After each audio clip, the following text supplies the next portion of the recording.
একদিন সবাই ছেড়ে চলে যাবে, সব সম্পর্ক শেষ হয়ে যাবে, কিন্তু ভগবানের সাথে সম্পর্ক কোনো দিনও শেষ হবে না।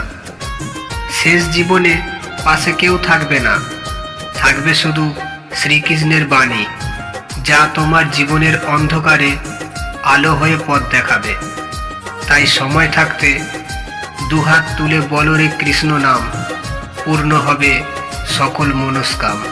গুরু মন্ত্র নিয়ে কারি ও ভাই ভজ